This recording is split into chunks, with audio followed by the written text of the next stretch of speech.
In a CBS interview that was quoted about an hour ago, Donald Trump said he believes that the Iran war is winding down for some reason, and the oil prices are responding to that information with the volatility of a meme coin. Look at this. That information sent it from 95 all the way down briefly to 82, and now it's rebounded to about 86. What a phenomenal price arc for a commodity, like a stable commodity that needs to be continuously delivered globally. Really good stuff. Art of the deal.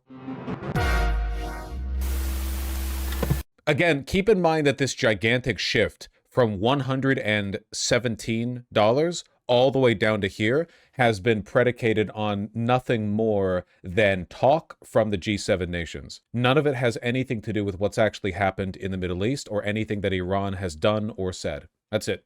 Trump openly stating he'll kill the new leader. Trump says war may end soon. Trump also says he would back the killing of the new Ayatollah if he proves unwilling to cede to U.S. demands.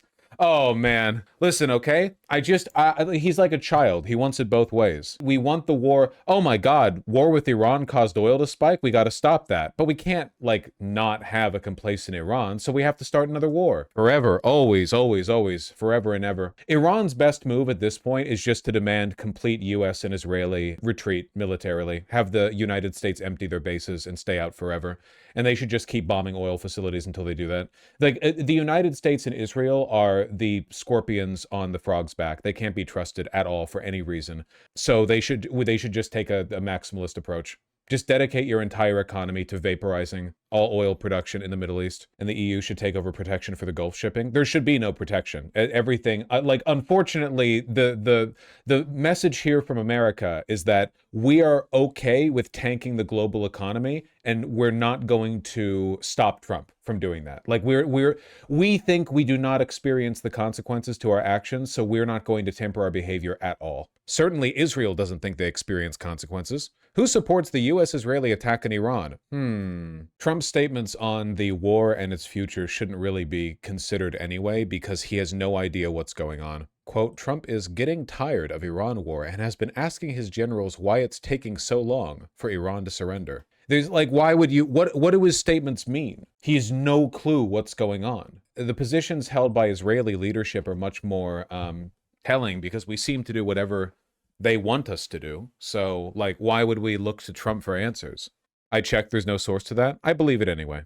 Bro seriously thought it would be a smash and grab just like Venezuela? Yeah, for sure, 100%. He was emboldened from Venezuela. The market's actually rebounded decently because of this. Well, that's because this is now being treated like a speculative commodity, just like everything else, right? It's all vibes-based. I guess we'll see what the press conference later today is going to look like. After markets close. Oil speculative, I'm gonna kill myself? Yeah, it's pretty bad. It won't be forever. It's just right now people are trying to get ahead of the market. You can only hold oil for so long, right? It's pretty expensive to hold. It's a very high volume commodity. It's difficult to store. It's pretty difficult to make long-term bets or really try to short the market for something as massive and distributed as oil production. And it does degrade as well. That's why futures, no one's making long-term bets on this. There's going to be some short-term fluctuation, but in the long run, we will see the price of oil stabilize more around what the conditions in the Middle East actually look like. Didn't the market close 20 minutes ago? No, it closes in 40 minutes, right? Yeah, 40 minutes. Look, it's climbing back up.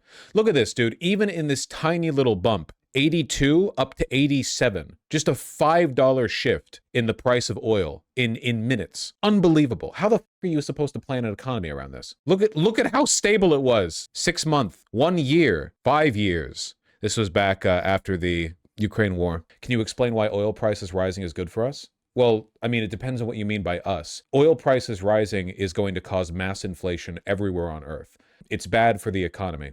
But it's good in the sense that it means the glorious heavenly people of Iran are successfully deterring the demonic U.S.-Israeli coalition from continuing to wage war unfettered. So there's that. Kind of an accelerationist thing. So to sum it up, everyone's acting like it's back to normal now, but the Strait of Hormuz is still a danger zone. I don't think it's that people are acting like it's back to normal now. I think that oil prices are very volatile because nobody has any idea what the future looks like. And keep in mind that even now with the relatively low oil price at 87 is still considerably higher than oil has been for ages. Oil was hovering around $60 a barrel So this is still a 50% increase in oil price, and that's off the good news. Bad but not a catastrophe? I didn't say that. A 50% increase in the global price of oil is very, very bad for the economy and for inflation. The volatility is so extreme we actually can't buy fertilizer and fuel from our local co-op right now. They said they're not going to sell till things settle. Jesus. Your local fertilizer co-op has like a whiteboard marker like price setup. They're erasing the dollar sign to see what they can mark it up to. $60 a bag, 70, 80. I'm not going to carry for the status quo, but the accelerationist argument, let it get horrible, goes in the assumption that literally anything will be an improvement. No. In this case, I'm willing to bet it, right? Because in this case, things getting bad because Israel and America bomb Iran is a pretty big touching the stove moment. It indicates that it was bad for them to do that. We need to feel the consequences, and the world should know that we did this. We did. For literally no reason, we broke a bunch of deals and negotiation talks with Iran and bombed them and killed their leadership with no plan, no reason. We did it because Israel told us to, and we lied about every goal every step of the way. Okay, like if we're touching the stove, we have to learn that it's bad to touch the stove. Do you still think the MAGA movement is dead? Oh my God, yes. More now so than ever. Yeah, the MAGA coalition is demolished. JD Vance doesn't even show up on Twitter anymore because all he's going to do is get ratioed by people asking what happened to his other 500,000 tweets about how the Middle Eastern war is dead. This is it. Like, the window is closing, man. The Republican Party is not getting this window open again, you know? But they still support Trump? It doesn't matter. Whether or not they support Trump is immaterial. What matters is whether or not they're able to summon the momentum for a new coalition. And they can't do it. Will they attack Cuba before the Iran disaster ends? Do you think that I'm a fortune teller? Why do you ask questions like that? What do you think I'm gonna... I don't know? Trump was able to win in 2024, not because of his hardline base of MAGA voters, but because of a big reduction in the number of people turning out for Kamala Harris relative to Biden in 2020, and B, the fact that Trump had a big, like, early momentum wave with Latin and young people. But he has since burnt through his support with those coalitions, and it's not coming back. At this point, Trump has done enough bad things and lost enough aura that he's not going to be able to summon that coalition again, much less for another presidential candidate. Vance was always going to get a fraction of Trump's votes. Now it looks like he's going to get a much smaller fraction than expected.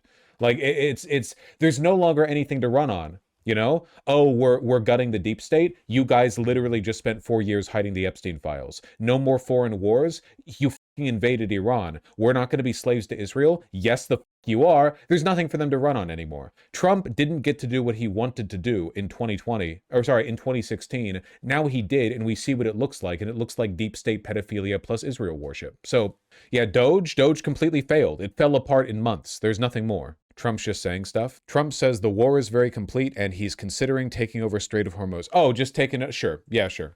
Why not? I can't believe that his staffers just let him talk to the media without anyone around. It's crazy. He just says anything. It's crazy. His staffers don't care. No one cares anymore. That's the great nihilistic death. That's the end of democracy. Not when you have a fascist leader doing insane stuff, but when they no longer bother to lie to you or hide you from how insane what they're doing is. Does anyone care, though, including voters? Well, yeah, like, that's the whole problem. The main problem is just the Dems. How the f*** do we get them to do good, any good at this point? I have no idea. Sorry. Roughly $88 a barrel. Very curious. The markets are so funny, dude. Trump told CBS News Monday afternoon the Iran war is very complete, pretty much. Stocks rose in the news. The S&P 500 made a modest gain, helping recoup some of its 2% loss from last week. Sure. Stupidest people in the world, man. Investors. Imagine, like, hedging your investments on what Trump says.